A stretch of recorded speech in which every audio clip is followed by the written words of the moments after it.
নমস্কাৰ এই বিশেষ অনুষ্ঠানৰ সৈতে ষ্টুডিঅ'ত মই চিত্ৰৰঞ্জন নাথ এই অনুষ্ঠানত আমি প্ৰতিটো সমষ্টিত 2021 ৰ বিধানসভা নিৰ্বাচনত নিৰ্বাচনী বাতাবৰণ কেনে ধৰণৰ হ'ব পাৰে তাৰ কিছু আভাস দিয়াৰ যত্ন কৰি আহিছো প্ৰতিটো সমষ্টিত বিগত 4টা বছৰত কি ধৰণৰ উন্নয়ন হ'ল বা সাধাৰণ ৰাইজৰ সমস্যা কিমান সমাধান হ'ল এই সকলো কথা আমি সাধাৰণ ভোটাৰৰ কাষলৈ গৈ গ্ৰাউণ্ড জিৰোৰ পৰা দেখুৱাই আহিছো লগতে আগন্তুক নিৰ্বাচনত কোন সমষ্টিত কোনে প্ৰাৰ্থিত্ব লাভ কৰিব বা কোন দলৰ ভূমিকা কি হ'ব সকলো জনাই আহিছো নগাঁও তেজপুৰ আৰু ডিব্ৰুগড়ৰ পিছত আমি আজি আপোনাক লৈ গৈছো বিহপুৰীয়া সমষ্টিলৈ বিহপুৰীয়া সমষ্টিৰ বিধায়ক দেৱানন্দ হাজৰিকাৰ ৰিপৰ্ট কাৰ্ড দিব আজি সমষ্টিটোৰ নিজ দলৰে ভোটাৰে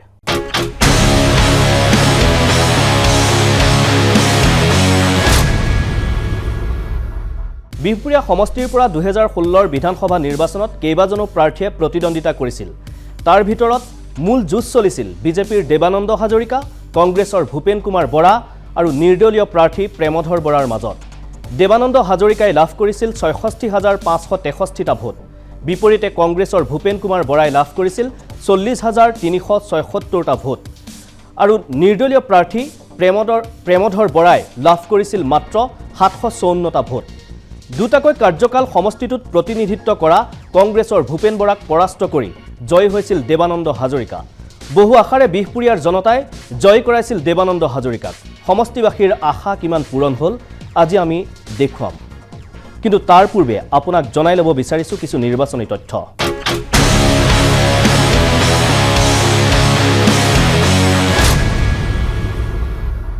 বহু প্ৰতিশ্ৰুতি বহু সপোন দেখুৱাই সমষ্টিটোৰ সাধাৰণ ভোটাৰৰ মন জয় কৰিছিল দেৱানন্দ হাজৰিকাই আৰু সমষ্টিবাসীও জয় কৰাইছিল তেওঁ কিন্তু সেই প্ৰতিশ্ৰুতি সেই সপোন কেৱল সপোন হৈ ৰৈ গ'ল বাস্তৱ ৰূপ দিব নোৱাৰিলে দেৱানন্দ হাজৰিকাই সমষ্টিটোৰ উন্নয়নৰ ক্ষেত্ৰত কোনো ধৰণৰ গুৰুত্ব নিদিয়াৰ অভিযোগ দেৱানন্দ হাজৰিকাৰ বিৰুদ্ধে দেৱানন্দ হাজৰিকাই অহাবাৰ সমষ্টিটোত যে পুনৰ টিকট পাব তাৰ আশা তেনেই ক্ষীণ কিয়নো তেওঁৰ কাম কাজত মুঠেও সন্তুষ্ট নহয় নিজ দলৰে বহু লোক সমষ্টিটোত দেৱানন্দ হাজৰিকা এবাৰ তীব্ৰ প্ৰত্যাহ্বানৰ সন্মুখীন হ'ব পাৰে এই প্ৰত্যাহ্বান অৱশ্যে তেওঁ নিজ দলৰ পৰাই পাব এবাৰ সমষ্টিটোত বিজেপিৰ ফালৰ পৰা প্ৰাৰ্থিত্বৰ দাবীদাৰ কেইবাজনো আছে তাৰ ভিতৰত আছে যুৱনেতা ৰাজীৱ বৰুৱা অৱসৰপ্ৰাপ্ত কৰ অধীক্ষক তুলেশ্বৰ পেগু প্ৰাক্তন আসু নেতা ডক্টৰ অমিয় কুমাৰ ভূঞা যোৱাবাৰ নিৰ্বাচনত এই তিনিগৰাকী নেতাই টিকট বিচাৰিছিল যদিও পোৱা নাছিল এবাৰ তিনিওজন নেতা তীব্ৰ প্ৰত্যাহ্বান হৈ থিয় দিছে দেৱানন্দ হাজৰিকাৰ বাবে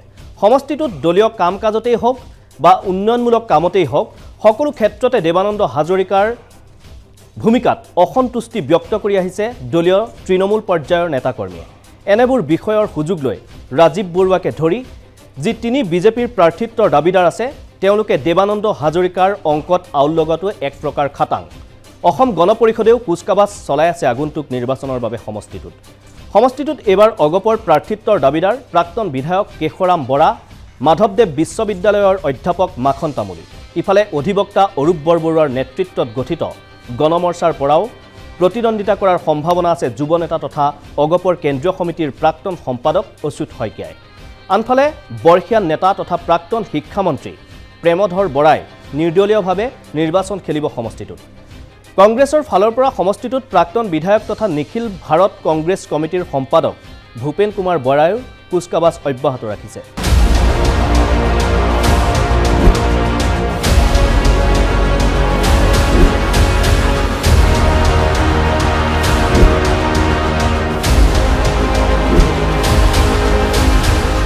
দেৱানন্দ হাজৰিকাই বিহপুৰীয়া সমষ্টিত একো কাম কৰা নাই বুলি অভিযোগ আছে বহুতৰ নিৰ্বাচনৰ সময়ত ভোট বিচাৰি যাওঁতেই যি দেখিলে তাৰ পিছত আৰু চাহটো দেখিবলৈ পোৱা নাই সমষ্টিৰ সাধাৰণ ভোটাৰে বিজেপিৰে একাংশ ভোটাৰে এতিয়া তীব্ৰ ক্ষোভ প্ৰকাশ কৰিছে বিধায়কজনৰ বিৰুদ্ধে বিজেপি চৰকাৰ হাই হাই হাই হাই হাই বিজেপি চৰকাৰ হাই হাই হাই হাই হাই বিজেপি চৰকাৰ দেৱানন্দ বিহপুৰীয়াৰ বাবে সৰ্বানন্দ নহল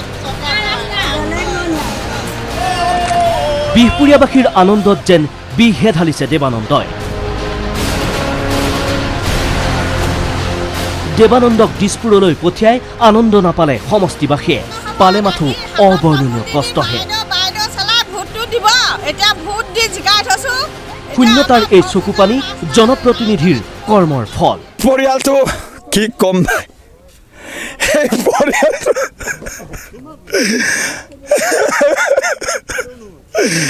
নাখাই ক'বলৈ আমাৰ জেগা নাই। এই বিধায়কৰ লগত আমি চলিব নোৱাৰিম আৰু এই চৰকাৰৰ লগত আৰু আমি জীৱন যাপন কৰিব নোৱাৰিম। এই অহা নিৰ্বাচনত ইহঁতক আমি কুকুৰ কেদা ধৰণে খেদিব নোৱাৰিলোঁ, মানুহ কেদা হিচাপে আমি খেদিম। কাৰণ আমি আৰু একদিন এই চৰকাৰক এই আমাৰ পঞ্চায়তত আমি থিয় হ'বলৈ নিদিওঁ বুলি আমাৰ জনসাধাৰণ ৰাইজে মতাই মাইকে নাজানে সকলোৱে একমুঠ হৈ পেলাই আমাৰ মাটি বেটি যোৱাবিলাকৰ কাৰণে আমি এনেকৈ চকু পানী টুকি ফুৰি আছোঁ।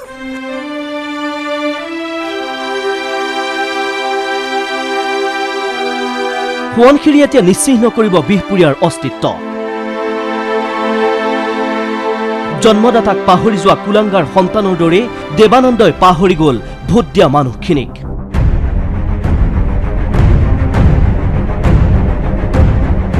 নিৰ্বাচন আহিব, প্ৰতিশ্ৰুতিৰ সপোন দেখুৱাবলৈ হয়তো বিহপুৰীয়ালৈ পুনৰ আহিব দেৱানন্দ। পিছে এইবাৰ সেনৰে জাত। থাকিবলৈ জেগা নাই, কাৰ ঘৰৰ ভিতৰত থাকিবগে? হা চন্দ্ৰকান্ত হয়, গোটেই ব্লক প্ৰেচিডেণ্ট এম এল এ মোক চিনি পায়। কৈ থাক মই বিজেপি খেলো, কিন্তু এতিয়া মই বিজেপি হ'লেও কাৰোবাক ভাল বুলি ক'বলৈ কেতিয়াও নাযাওঁ। দেৱানন্দক সমষ্টিবাসীয়ে বেয়া পায়। উন্নয়নৰ সপোন দেখুৱাই একোৱেই নকৰা দেৱানন্দৰ ওপৰত বহু ক্ষোভ সমষ্টিবাসীৰ। পৰিৱৰ্তনৰ শ্লোগানেৰে ৰাজগাদী দখল কৰা বিজেপি নেতৃত্বাধীন চৰকাৰখনে 4টা বছৰ অতিক্ৰম কৰাৰ পিছত আচলতে গ্ৰাম্যাঞ্চলৰ চহা কৃষকসকলে কেনেধৰণৰ সা সুবিধা পালে, সেই সুবিধাসমূহ আচলতে তেনেধৰণৰ বিষয়সমূহ লৈ আমি উপস্থিত আছোঁ বিহপুৰীয়াৰ এখন বৃহৎ পথাৰ কন্দলি পথাৰত উপস্থিত আছোঁ। এতিয়ালৈকেতো আমাক কৃষি ক্ষেত্ৰত হওক বা দুখীয়া শ্ৰেণীক যিটো সহায় কৰিব লাগে তেওঁবিলাকে কৰা হোৱা নাই। এতিয়া নিজৰ মাটি নিজেই প্ৰাইভেট ট্ৰেক্টৰক ভাড়া দি পিনি খেতি কৰিবলগীয়া হৈছে। এজন আহে কেতিয়াবা অকণমান আৰু সোমাই যায়, আকৌ গুচি যায়। দেখিছিলে জানো ইয়াত? ইয়াতো তেনেকৈ দেখা নাই। এবাৰ মিটিঙত ক'ৰবাত আহে আৰু এদিন বিজেপি বিধায়কক আমি দেখাই পোৱা নাই, তেওঁৰ মুখখনো কেনেকুৱা আমি তাকো দেখা নাই। আৰু অৱশেষত যিটো কেন্দ্ৰীয় চৰকাৰে কৃষকৰ সাহায্য দিছিলে সেই সাহায্যখিনিও আমি তাৰ পৰা বঞ্চিত। বিহপুৰীয়া দেৱানন্দ হাজৰিকা তেখেতে আমাৰ এই বিহপুৰীয়াৰ পৰা যিটো ৰোড পথালি পাহাৰলৈ যোৱা আজিলৈকে তেওঁ ব্যৱস্থা কৰা নাই। কেইটামান ইটা আনি পেলাই অকণমান দূৰ কৰাই পেলাই তেনেকৈ থৈ দিলে, গাড়ী ঘোঁৰা যাবলৈ বহুত টান হৈ পৰে। সেই সমস্যাবিলাক তেওঁ যদি দূৰেই কৰিব নোৱাৰে, আমাৰ এই বিজেপিত উঠা কি হেৰি হ'লনো? অপদাৰ্থ বিধায়ক নেকি দেৱানন্দ হাজৰিকা? একাংশৰ মতে নহয়, দেৱানন্দই পৰিৱৰ্তন আনিছে। আমাৰ মাননীয় বিধায়কদেৱৰ নেতৃত্বত সন্মানীয় হিমন্ত বিশ্ব শৰ্মা ডাঙৰীয়া পথৰ ব্যাপক উন্নতিৰ উপৰিও আমাৰ ইয়াত নিৰ্বাচনৰ প্ৰাক মুহূৰ্তত মাধৱদেৱ কলাক্ষেত্ৰৰ বিষয়ে যি ইয়াত কথা কৈছিলে, এয়া আমাৰ এতিয়া ফলৱতী হোৱাৰ দিশত হৈছে। কত যুগ যুগান্তৰ পৰা আমি এনেকুৱা ৰাস্তা এখন ভৱিষ্যতে দেখিবলৈ পাম নাপাম আশা নাছিল, কিন্তু আজি আমাৰ সৌভাগ্য, বহুত সৌভাগ্য বুলি ভাবিছোঁ। আজি ইমান ধুনীয়া এটা ৰাস্তা আজি চৰকাৰে আমাক উপহাৰ দিলে। আমি যিটো সপোন দেখিছিলোঁ যে বিধায়ক মহোদয় বা এখন চৰকাৰ অহাৰ পাছত আমাৰ এই সপোনখিনি পূৰণ হ'ব বুলি আমি যিটো ভাবিছিলোঁ, এইটো আমাৰ সম্পূৰ্ণ হৈছে বুলি আমি ভাবিছোঁ। অনাগত সময়ত লক্ষণীয় হ'ব এইসকল লোকৰ ক্ষোভ অসন্তুষ্টি কিদৰে দূৰ কৰে বিধায়ক দেৱানন্দ হাজৰিকাই।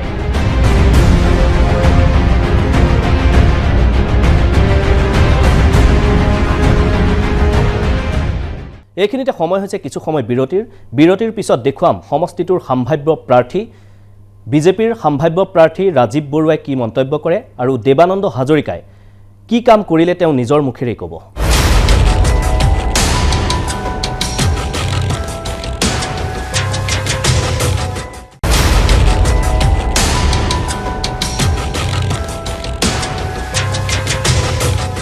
বিৰতিৰ পিছত পুনৰ স্বাগতম।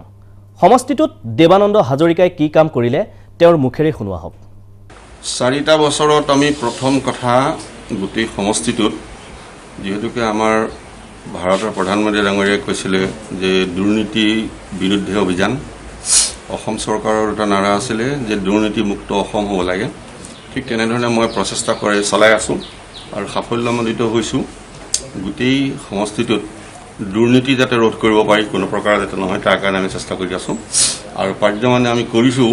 আৰু এই ক্ষেত্ৰত পঞ্চায়তত হোৱা দুৰ্নীতিৰ ক্ষেত্ৰত আমি যথেষ্ট সাফল্য লাভ কৰিছোঁ আৰু বাকী সকলো এৰিয়াতে য'ত য'ত দুৰ্নীতি হৈছে সেইবিলাক আমি চৰকাৰৰ দৃষ্টিগোচৰ কৰিছোঁ আৰু তাৰ এনকুৱাৰীবিলাক হৈ আছে আৰু আমি আশা কৰিছোঁ এনেকৈয়ে যদি চলি থাকে তেতিয়াহ'লে আমি দুৰ্নীতিমুক্ত বিহপুৰীয়া সমষ্টি এটা পাবৰ কাৰণে সক্ষম হ'ম।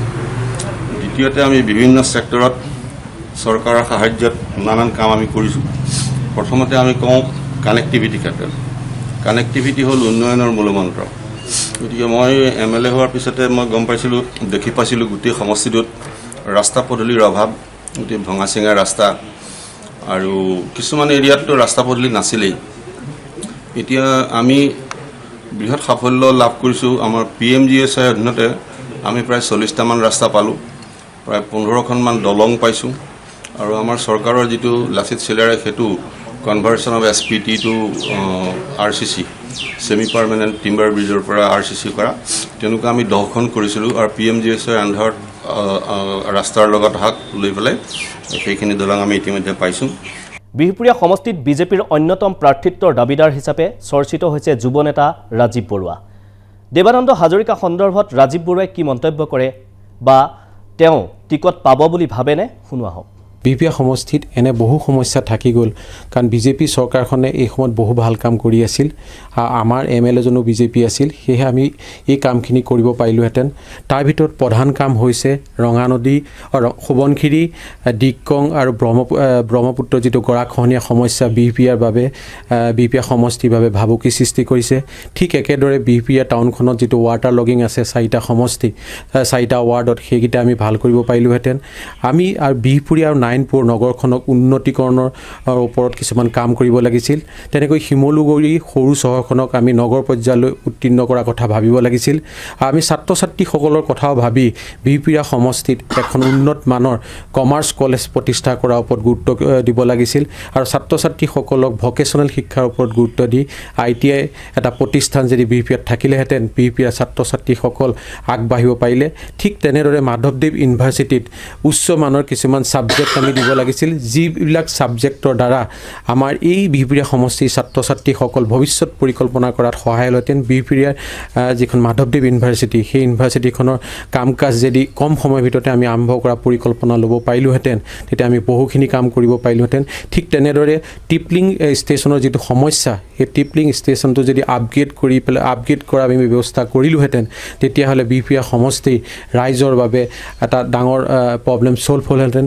ঠিক তেনেদৰে পিছলা, দৌৰপাং আৰু দিহিৰি যিটো ৱাটাৰ লগিং আছে, যাৰ বাবে বিস্তৰ অঞ্চল ক্ষতি হৈ থাকে, সেই ৱাটাৰ লগিংখিনিৰ পৰা আমি মুক্ত কৰিবৰ বাবে আমি কিছুমান ব্যৱস্থা কৰিব লাগিছিল। আৰু বিহপুৰীয়াত যিখিনি মীন পালন ব্যৱস্থা আছিল, আজিও সেইখিনি ভাল অৱস্থাত হোৱা নাই।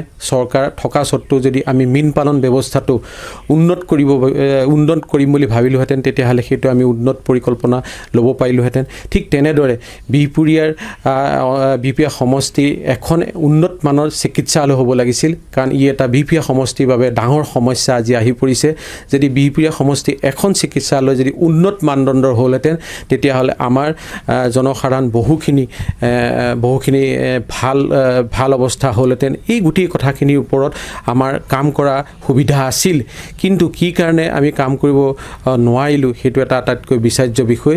আৰু এই ক্ষেত্ৰত MLA কিয় পিছ পৰি ল'বলগীয়া হৈছে মই নাজানো, এইটো MLAৰ নিজৰ ওপৰত বিষয়। MLA বহুখিনি কাম কৰিছে, কিন্তু এই যিকেইটা মেজৰ বিষয়, এইকেইটাৰ বিষয়টোৰ ওপৰত তেখেতে গুৰুত্ব আৰোপ কৰিব লাগিছিল। ইয়াৰ লগে লগে এই অনুষ্ঠানৰ পৰা মই চিত্ৰৰঞ্জন নাথে বিদায় লৈছোঁ। নিৰ্ভীক, নিৰপেক্ষ আৰু বিশ্বস্ত বা বাতৰিৰ বাবে আপুনি চাই থাকিব DY365।